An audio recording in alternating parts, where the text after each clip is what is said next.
Në mëngjesin e acartë të dhjetorit, Tirana zgjohej si një qytet që mezi merrte frym, i futur në një batanie mjegulle të rënd.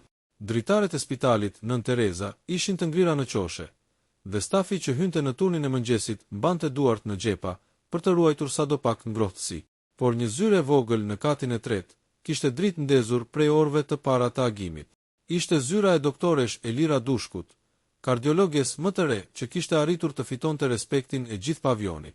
Elira nuk kishte më shumë se 37 vjeç, por përkushtimi dhe inteligjenca e saj e bënin të dukej e papërtueshme, e fiksuar pas detajeve dhe e pamëshirshme kur vinte puna te diagnoza. Nuk gabonte lehtë, jo sepse mendonte se ishte e pagabueshme, por sepse nuk ja lejonte vetes. Ajo po studionte disa analiza të ardhura nga jashtë vendit, shenjuar me inicialet e K, dosja nuk kishte mbiemër, nuk kishte adresë, nuk kishte asnjë të dhënë identifikuese.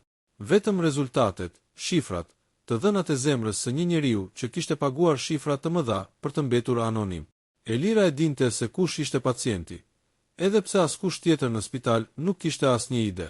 Ai ishte Markus Keller, një nga milionerët më të fuqishëm gjerman, pronari disa kompanive teknologjike që përcaktonin ritmin e tregut europian. Por para botës, Markus ishte thjesht një biznesmen i suksesshëm. Askush nuk e dinte se zemra e tij po shuhej ngadalë, në heshtje, nga një sëmundje e rrallë që mund ta rrëzonte papritur. Të gjithë mendonin se ai vinte në Shqipëri për investime. Askush nuk dinte se vinte për të jetuar më gjatë. Elira fshiu syt me gisht pas disa minutash leximi intensiv. Kjo nuk po shkon mirë, pëshpëriti vetë me vete. Analizat e fundit tregonin përkeqësim. Ritmi elektrik i zemrës së Markusit ishte i çrregullt, rrezikshëm i paqëndrueshëm. Medikamentet që ajo i përshkruante e mbanin nën kontroll, por vetëm përkohësisht. Ajo e dinte se duhej ta bënte të kthehej për një kontroll të plot, por ai ishte kokfort. Gjithmonë i njëjti justifikim. Po merrem me një projekt të madh. S'mund të zhdukem nga sytë e botës për 2 javë, dhe për 2 javë mund të ndodhte gjithçka. Në të njëjtin çast, dera trokiti lehtë. Doktoresh, pacienti juaj special mbërriti, tha infermierja Arta, duke e parë me një buzëqeshje që kërkonte përgjigje. Elira u ngrit menjëherë. E sollën në hyrjen e pasme, si gjithmonë, i tha Arta. Nuk e di ç'bën ky njeri që fshihet sikur është president. Elira e dinte pse, dhe dinte se nëse sekreti i tij do të dilte, bota e biznesit europian do të tronditej. Kur zbriti në pavionin poshtë, e gjeti Markusin ulur pranë dritares, me shallin e tij të trash gri dhe syzet e errta që i mbulonin gjysmën e fytyrës. Për një njeri që kishte vlerë neto disa miliarda euro, ai dukej çuditërisht i thjesht. Jeni vonë, tha Elira, pa asnjë formë servilizmi. Po mundohem të mos dukem si i sëmur, tha ai, duke hequr syzet. Pastaj buzëqeshi me atë humorin e tij të qetë gjerman. Kjo kërkon orë pune. Elira nuk qeshi, u ul përballë tij dhe vendosi stetoskopin. Do më falësh humorin sot. Rezultatet nuk duken mirë. Markusi mori i frymthell. E dija, ti e dije, por nuk vjen kur me kohë, tha Elira. Mos më detyro të jem me vrazhd. Ai e pa drejt në sy. Doktoresha ime shqiptare është e vetmja që më trem vërtet, tha me gjysmë shaka, gjysmë të vërtet. Elira hoqi stetoskopin dhe nisi t'i kontrollonte pulsimin e arteries karotide. Pulsi ishte i shpejt, i cekët. Nuk po të pëlqen ajo që ndjen, apo jo, pyeti ai. Jo, tha ajo. Dhe nëse vazhdon kështu, nuk do kesh kohë për projekte të reja. Ai uli syt. Për një moment, ai milioneri dominues u duk si një njeri i zakonshëm që kishte frikë, dhe frika nuk ishte gjë që ai ja lejonte vetes. Uluni, i tha ajo, kam nevojë të them diçka, pa prani të askujt. Ai u ul ngadalë. E njihte atë ton. Ishte toni i lajmeve serioze. Elira, mos më thuaj se. Aritmia po përkeqësohet, e ndërpreu ajo. Nëse nuk ndërhym brenda 3 muajve, rrezikon arrest kardiak. Ai mbylli syt për një çast. 3 muaj, përsëriti. Të lutem mos e bëj këtë dram, i tha ajo, duke u përpjekur të ruante tonin profesional. Dëgjo, ka një procedurë që mund të shpëtoj, por është e gjatë, kërkon rikuperim, dhe kërkon që të zhdukem nga syri i botës, tha ai. Po, tha Elira, ndryshe nuk ka kuptim. Markusi qeshi lehtë, duke tundur kokën. Ti nuk kupton, kam njerëz që varen nga unë. Kam investime, borde, kompani që presin vendimet e mia. Nëse unë zhdukem papritur për javë të tëra, bursa bie. Partnerët tremben. Media shpërthen. Nëse ti vdes, ndodhe njëjta gjë, i tha ajo. Vetëm se këtë herë është e pakthyeshme. Fjalët ran rënd. Edhe vet Elira e ndjeu se e kishte tepruar, por ishte vetmja mënyrë që ai ta merrte seriozisht. Ai mbështeti bëryllat e gjunjët dhe fërkoi fytyrën. Edhe sikur të pranoj operacionin, askush nuk duhet ta di. Askush. E kupton, Elira? Ajo e pa drejtë në sy. E kuptoj, i tha. Dhe nuk do ta di njeri. Si gjithmonë. Askush tjetër nuk dinte kur pse. As pse vinte në Shqipëri, as pse e donte privatësinë. Askush nuk dinte se çfarë mbante trupi i tij brenda, një bombë me sahat. Elira ju afrua dhe uli zërin. Por kësaj here rreziku është real. Dhe unë nuk do të mbaj mbi ndërgjegje vdekjen tënde. Nuk do të vdes, tha ai, me atë tonin e tij të ftohtë karakteristik. Po, do të vdesësh, tha ajo, nëse bëhesh kokfort si gjithmonë. Pas një pauze të gjatë, Markusi më në fund ngriti syt. Ti më the që procedura është e vështirë.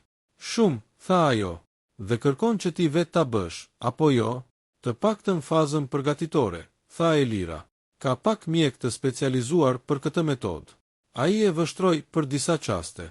Dhe ti je më e mira, tha ai. Nuk ishte kompliment, ishte fakt. Elira pshërtiu dhe u ngrit. Do të rezervoj sallën për javën tjetër. Jo, tha ai. Ajo u kthye menjëherë. Çfarë? Jo javën tjetër. Jo tani. S'mundem. Kam takime të rëndësishme. Kam një summit ekonomik në Berlin. Dhe një marrëveshje që duhet firmosur. Elira, të lutem, shtoi ai me një ton që nuk e kishte përdorur kurrë. Ishte ton lutës. Ajo e kuptoi atë moment. Markusi nuk luftonte kundër diagnozës, ai luftonte kundër kohës. Një orë më vonë, ai po përgatitej të largohej nga spitali përmes hyrjes së pasme.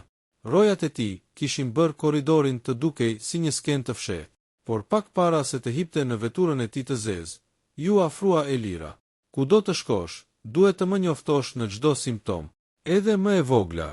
Ai po përgatitej t'i buzëqeshte në atë mënyrën e tij ironike, por ajo u afrua më shumë dhe tha: nëse ndjen goditje të forta, marramendje, humbje balance, mos u përpiq të jesh hero. Ndaj, ulu, dhe më telefono menjëherë. Ai e pa për herë të parë, sikur ajo nuk ishte vetëm një mjeke.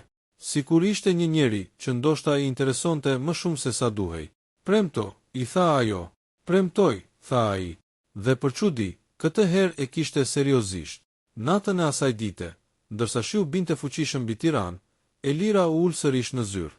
Dosja e Markusit ishte para saj, por ajo nuk po e studionte më. Po mendonte. Për herë të parë, ajo kishte frikë. Frikë se mos ai nuk do të kthehej me kohë. Frikë se mos sëmundja e tij do të arrinte në kulmin më të keq. Frikë se mos fjalët e saj të fundit kishin qenë të kota. Frikë se mos do ta humbte, sepse edhe pse nuk e pranonte hapur, ai pacienti anonim me inicialet të K ishte bërë më shumë se sa një dosje për të. Shumë më tepër. Ajo e mbajti sekretin e tij, por sekretet kishin një mënyrë të çuditshme për të shpërthyer. Krejt papritur, në momentin më të keq. Dhe ajo nuk kishte asnjë ide se çfarë e priste. Qielli i Berlinit ishte i mbuluar nga rreth e errta, kur avioni privat i Markus, Keller u ul në aeroportin tempullor, që ai përdorte për lëvizjet e tij. Gjermania duke gjithmonë e ftohtë, por këtë herë, ftohtësia i ngjante atij që kishte brenda trupit të tij të një ftohjeje që fillonte nga zemra. Ai ndjeu një therrje të çuditshme kur doli nga avioni. Një goditje e shpejtë në gjoks, si një puls i dhimbshëm. Nuk u rrëzua, nuk u ndal, e injoroi, por brenda vetes kujtoi menjëherë fjalët e Elirës. Mos u përpiq të jesh hero. Ndal, ulu, më telefono. Ai nuk e bëri asnjërin. Ashtu si gjithmonë, ai zgjodhi të mos tregonte dobësi. Kryeqyteti gjerman atë ditë gumzhinte nga lajmet rreth një marrëveshje historike që pritej të firmosej. Një bashkim i dy kompanive të mëdha teknologjike, dhe firma e Markusit ishte zemra e gjithë procesit. Gazetarët prisnin para ndërtesës së tij, gati për të kapur çdo fjalë, çdo qeshje, çdo shenjë nervozizmi. Askush nuk e mendonte se njeriu që komandonte miliona euro kishte frikë të ngjitej dy shkallë pa humbur frymën. Teksa rojet e tij hapën rrugën, Markusi hyri brenda godinës së qelçt. Stafi u ngrit në këmbë. Mëngjesi mbar, zoti Keller. Mirë se vini, zoti Keller. Jemi gati për prezantimin, zoti Keller. Ai vetëm tunte kokën. Nuk mund të fliste shumë. Çdo fjalë i dukej sikur i shpenzonte oksigjenin që nuk e kishte. Në zyrën e tij private, që ndodhej në katin e 34-të, ai qëndroi para pasqyrës dhe pa veten. Fytyra e tij dukej e zbehtë, syt pak të fryrë, disa pika djers në qoshe të ballit. Ai mori frymë thellë. Kjo nuk është asgjë, i tha vetes, por zemra i dha një rahje më të fortë. Pastaj një tjetër, pastaj një pauzë të frikshme. Ai u ndal. Jo sot. Eci drejt tavolinës, hapi çantën dhe nxori ilaçet që Elira ja kishte përshkruar. Mori 2 prej tyre me vrull dhe piu ujë. Qëndroi ulur për disa minuta të gjata. E dinte, sëmundja po e shtynte drejt kufirit. Në anën tjetër të Evropës, Elira ishte ulur në zyrën e saj, duke parë ekranin e kompjuterit. Secili pacient përbënte një obligim profesional për të, por kur bëhej fjalë për Markusin, ajo e ndjente një peshë tjetër. Diçka që nuk kishte qenë kur pjesë e asnjë rregulli mjekësor. Ajo kapte telefonin her pas here. Kontrollonte nëse ai kishte shkruar, nëse kishte dërguar një email, nëse kishte bërë ndonjë telefonat të humbur. Asgjë. I njëjti burr i parashikueshëm në kokfortësinë e tij të famshme. Ajo ndjeu një shqetësim të brendshëm, një instinkt që e shtynte drejt alarmit. Ngrihej, ulej, pinte ujë, fshinte tavolinën, kthehej të kontrollonte telefonin. Pastaj, më në fund, vendosi. Do t'i shkruaj. Elira, si je? Udhëtimi shkoi mirë. Dhe, Markus, mos më shpërfill. Je pacienti im. Më duhet të di si ndjehesh sot. Ajo e pa mesazhin për disa sekonda. Pastaj shtypi send. Në Berlin, telefoni i tij vibroi lehtë mbi tavolinë. Ai e pa mesazhin. Mund t'i përgjigjej me 2 fjalë. Mund ta qetësonte. Mund t'i tregonte se po i dhimbte gjoksi. Por nuk e bëri. E mbylli telefonin dhe u ngrit të shkonte në takim. Takimi për të cilin flisnin të gjitha lajmet ishte një dhomë e madhe konferencash me ekran të mëdhenj dhe rreth 20 njerëz rreth tavolinës, të gjithë të veshur me kostume të shtrenjta. Në qendër, vendi i Markus Keller. Kur hyri, të gjithë u çuan në këmbë. Zoti Keller, jemi gati të nisemi. Zoti Keller, dosjet janë këtu. Zoti Keller, partnerët kanë arritur. Ai nuk foli, vetëm u ul. Për minuta të para, gjithçka rrithte normalisht. Diskutime, shpjegime, prezantime. Ai shkruante, pyeste, nënshkruante. Por, ngadalë, diçka filloi të ndryshonte. Zemra filloi të rëndohej, të rrihte shpejt, pastaj shumë shpejt, pastaj kaotikisht. Shikimi ju mjegullua pak. Ai kapi skajin e tavolinës. Zoti Keller, a jeni mirë? Po, vazhdoni, tha ai me zë të ulët. Por pastaj erdhi ajo që Elira e kishte paralajmëruar. Një val marramendjeje që i ra si goditje elektrike. Sallën e pa të ristrukturuar. Njerëzit sikur lëviznin në ngadalësi. Ai u ngrit.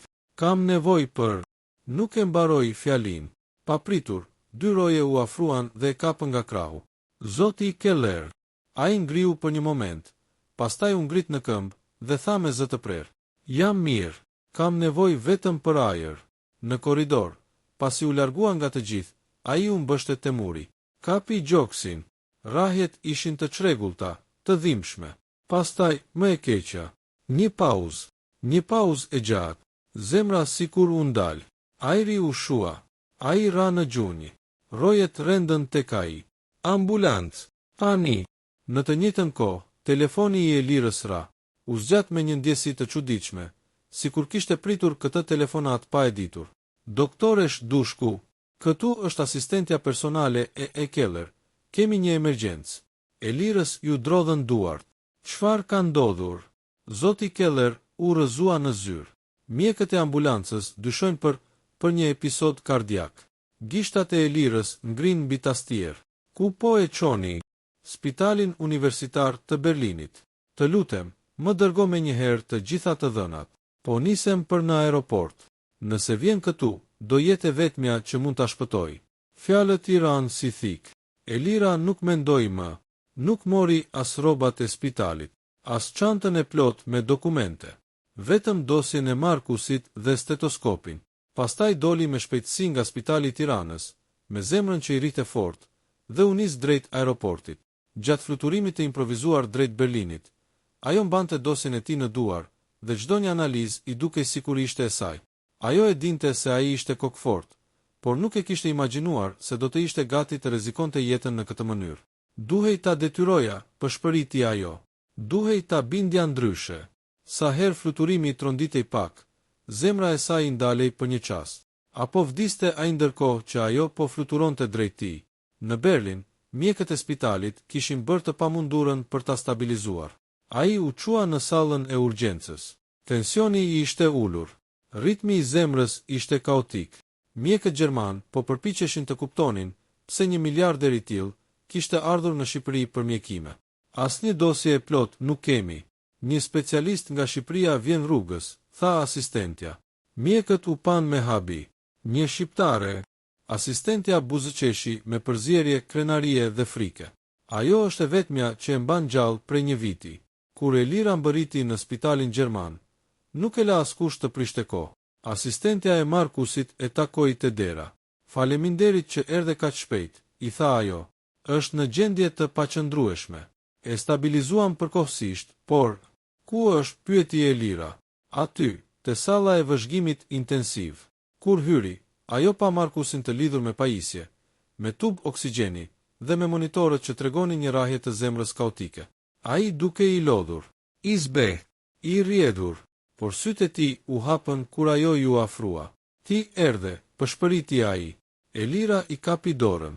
Të thash të më telefonoje, i tha me një të qeshur të mbytur me slotëve. Ai buzëqeshi lehtë, gati i pambrojtur. Nuk desha të të shqetësoja. Ti gati vdiqe. E di. Elira mori frymë thellë dhe i tha me zë të ulët.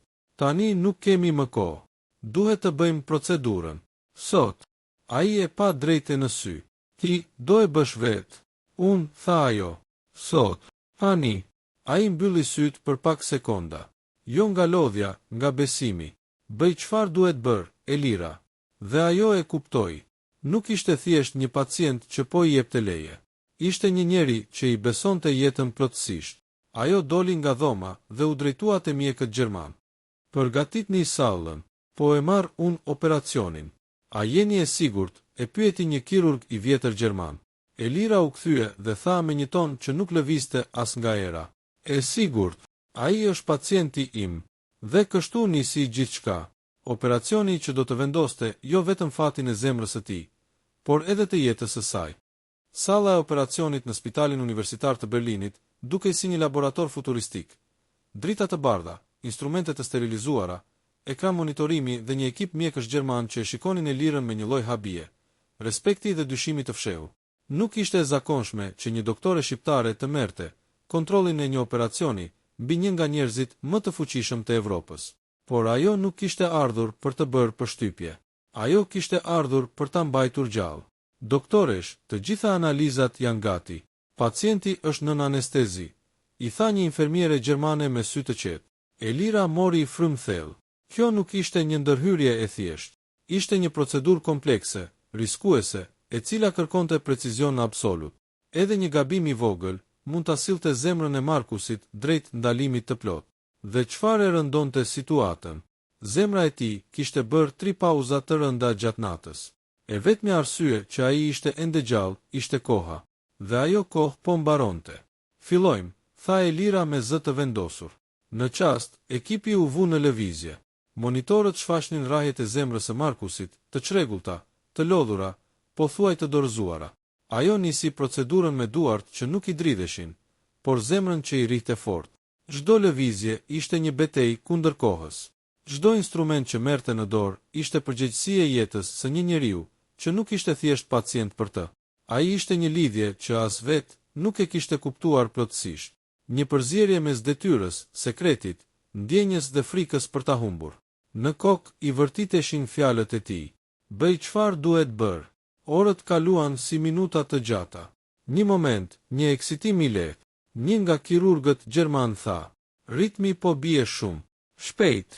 Monitori filloi të jepte alarme. Rrahjet u bën më të ngadalta, pastaj më të rralla, pastaj pauzë. Një pauzë që dukej sikur kishte ngrirë universin. Infermierja e shtangu. Kirurgu gjerman ngriti syt drejt Elirës. Elira zemra nuk po përgjigjet. Por Elira nuk u tërhoq. Vazhdojmë, jepni adrenalin. U hodh adrenalina. Asgjë. Defibrilatorin, urdhëroi ajo. Një trokitje elektrike përshkoi trupin e Markusit. Trupi I tij u ngrit lehtë mbi tavolinë. Monitori ende I qetë. Edhe një herë, tha ajo me zë të fortë. Goditja e dytë. Ekrani një vi gati e drejtë. Kirurgu gjerman pshërtiu me hidhërim. Elira mjafton. Ajo ngriti kokën. E pa drejtë në sy. Nuk do të ndalet derisa unë të them ndalet. U dëgjua vetëm heshtja e tensionuar. Pastaj ajo mori defibrilatori me duart e saj. Vendosi elektrodat duke u siguruar për kontakt perfekt. Shtypni 220 joule. Doktoresh, kjo. 220. Dhe goditja e tretë u lëshua. Këtë herë, u duk sikur diçka u çlirua brenda trupit të Markusit. Një bip tjetër bip. Një ritëm I dobët, por ritëm. Infermierja s'dinte nëse duhej të qante apo të buzëqeshte. Elira zemra po I reh përsëri, tha ajo, e emocionuar. Kirurgu gjerman uli kokën me respekt të plot. Shqiptarja e bëri, murmuri ai, por Elira nuk u gëzua me njëherë. Ende kishte shumë për të bërë. Duhej stabilizuar ritmi, duhej vendosur pajisja ndihmëse, duhej mbyllur operacioni me kujdes ekstrem. Vetëm pas disa orësh të gjata, të lodhshme, të rrezikshme, ajo më në fund hoqi dorezat e gjakosura dhe u largua një hap nga tavolina. Operacioni përfundoi, dhe për herë të parë, ajo ja lejoi vetes të marrë frym. Pas operacionit, Elira u ul jashtë sallës, me duart e mbështetura te fytyra. Ndjeu lodhjen që nuk e kishte ndjerë në asnjë ndërhyrje tjetër në jetën e saj. Kur mjekët e tjerë dolën, e pan me admirim të pastër. Incredible, tha një infermiere. Aq sa jemi mjek, se kemi parë një përkushtim të tillë. Një kirurg gjerman ju afrua dhe I tha në gjuhën e vet. Ju nuk shpëtuat thjesht një pacient. Ju shpëtuat një legjend. Por Elira nuk mendoi si mjeke në ato momente. Mendoi vetëm si njeri. Ai po jetonte. Dhoma e rikuperimit ishte e qetë. Pajisjet gumzhinin but. Markus ishte ende nën efektet e anestezisë. I lidhur me aparatura, I dobët, I brisht por gjallë. Elira hyri ngadalë. U ul pranë tij. E pa fytyrën e tij të lodhur. Jeton, pëshpëriti ajo. Ti jeton. Dora e tij lëvizi paksa. Ajo I kapi dorën lehtë. Për disa minuta, ishte vetëm ajo dhe ai. As roje, as gazetar, as mjek. Vetëm një burr që pa të gjitha miliardat e botës, nuk kishte vlerë pa atë rahje të zemrës që ende e mbante. Dhe një grua që kishte pranuar të ishte sekret I tij më I madh. Kur ai më në fund u zgjua, ishte natë. Dritat e buta e bënin dhomën të dukej si streh e heshtur. Ku jam, pëshpëriti. Në qast, Elira u ngrit nga karrigia. Je në Berlin, I tha but. Operacioni mbaroi me sukses. Ai e pa. Sytë e tij të lodhur u mbushën me një dritë të rrallë, të ngrohtë. Ti më shpëtove. Ajo qeshi lehtë, por lotët I qëndronin në skaj të syve. Unë të mbajta gjallë, po, por rikuperimi është I gjati. Ai ngriti dorën dhe preku dorën e saj. Ishte një prekje e dobët, delikate, por e qëllimshme. Pse erdhe kaq shpejt, e pyeti me zë të mekur. Ajo u ngrit dhe ju përgjigj sinqerisht, sepse nuk do t'i lejoja asnjëriu tjetër të humbte. Ai e mbylli pak syt. Elira, ti nuk je thjesht mjekja ime. Ajo heshti. Zemra I trokiti fort. Ti nuk je thjesht mjekja ime.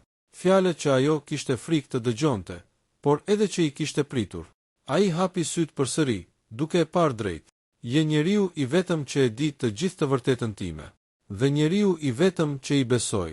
Ajo nuk foli, vetëm qëndroi pranë tij, duke ndjerë një emocion të fortë në gjoks. Por ai ndaloi për një moment, duke kërkuar frym. Ky sekret duhet të mbetet mes nesh. Ajo e dinte që kjo marrëdhënie ishte e ndërlikuar. Ai ishte figurë publike, biznesmen, njeri I pushtetshëm. Ajo ishte një mjeke që kishte shkelur rregullat e distancës emocionale. Por gjithçka kishte ndodhur tashmë. Elira, tha ai ngadalë, dua të më premtojnë diçka. Ato që mundem, u përgjigj ajo. Të mos më braktisësh. Ajo u shtang. Do kem nevojë për ty, jo vetëm si mjeke. Zemra e saj rahu fort. Markus. Ai buzëqeshi lehtë. S'po të kërkoj asgjë që nuk e ndjen. Thjesht mos më braktis. Ajo e uli vështrimin, pastaj ngriti syt dhe ja shtrëngoi dorën. Deri sa të ra zemra jote, unë do jem këtu. Ditët që pasuan ishin ditët më të çuditshme të jetës së saj. Ata kaluan orë të tëra bashk në dhomën e rikuperimit. Ai tregonte histori të jetës së tij, që askush nuk i kishte dëgjuar kurrë. Ajo i tregonte pjesë të Shqipërisë që ai nuk i kishte parë. Ishte një afrim i ngadalshëm, i ndeshëm, i rrezikshëm për të dy. Një mbrëmje, teksa ai po flinte, asistentja e tij ju afrua Elirës. Doktoresh, po. Kur të dal nga spitali, ai dëshiron që ju të merrni pozicionin si mjeke personale. Fulltime. Këtu, në Gjermani. Elira ngriti vetullat. Ky është vendim i madh. As ai se merr lehtë, por jeni e vetmja që ai beson. Ajo ndjeu një tronditje brenda vetes. Një jetë e re, një kontinent i ri, një rol i ri, dhe një marrëdhënie që nuk ishte as profesionale, as personale, por diku në mes. Ajo hyri sërish në dhomë dhe vështroi Markusin që flinte. Ti, pëshpëriti ajo, ma ndërove jetën pa më pyetur. Ai hapi syt ngadalë, sikur e kishte dëgjuar. Elira, jam këtu, tha ajo. Ai e shikoi gjatë, pastaj, me zë pothuaj të patgjueshëm. Mos ik. Ajo ju afrua, i preku dorën dhe tha. Nuk iki. Media gjermane shpërthye me lajme për shëndetin e tij, por askush nuk e mësoi kurrë arsyen e vërtetë. As askush nuk e mësoi kurrë që një doktore shqiptare e shpëtoi nga vdekja. Ishte një sekret që ai e mbajti si thesarin më të çmuar. Vetëm ai dhe ajo e dinin të vërtetën. Dhe ndoshta, një ditë, kur zemra e Markus Keller të mos kishte më frikë nga e vërteta, ai do të hapte portën e jetës së tij plotësisht. Por deri atëherë, Elira u bë hije e tij e përhershme, mjeke personale, kujdestare e zemrës së tij dhe diçka më shumë. Jo dashuri e shpallur, jo marrëdhënie e thënë me fjalë, por një lidhje ndërtuar mbi rrahjet e një zemre që nuk duhej të rrihte më, dhe rrahjet e një zemre tjetër që refuzoi ta linte të ndalej. Një histori që nuk kishte mbaruar, vetëm kishte filluar.